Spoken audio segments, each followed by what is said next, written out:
The Japanese foreign minister is in London to iron out a trade deal with the UK.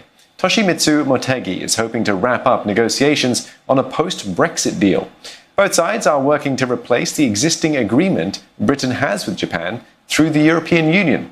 Holly Hudson joins us now from London for more on this. Holly, what is Britain expecting from Japan in the negotiations, and who's likely to benefit more from the deal?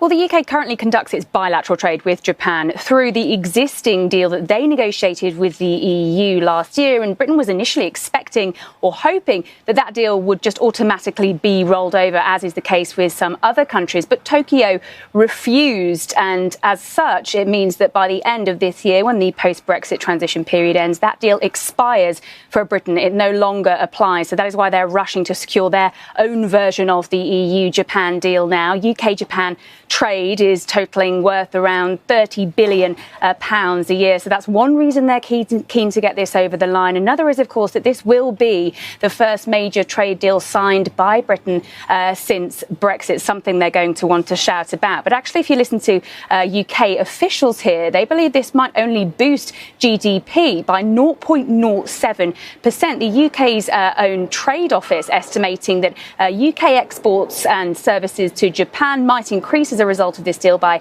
around 21%. But going the other way, imports from the country could increase 79%. So clearly a bigger prize for Japanese exporters. So how different would this new agreement be from the EU-Japan trade deal, which was just signed last year then?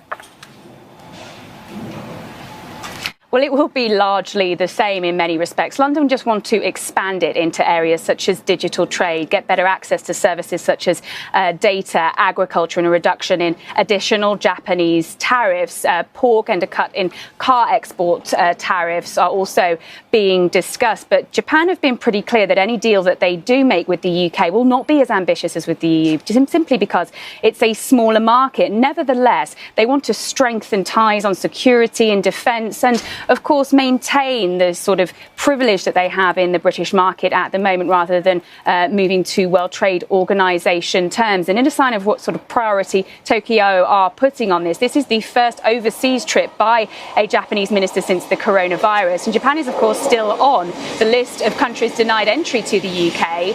The Japanese minister and his negotiating team have been made an exemption following a test, and they're actually in a self-imposed bubble, moving between the hotel and only the negotiating table, because the Japanese minister, Mr. Motegi, actually said that these are difficult negotiations and the national interest is at stake, so they can't be conducted over the phone. Thanks for that update, Holly Hudson, speaking to us from London.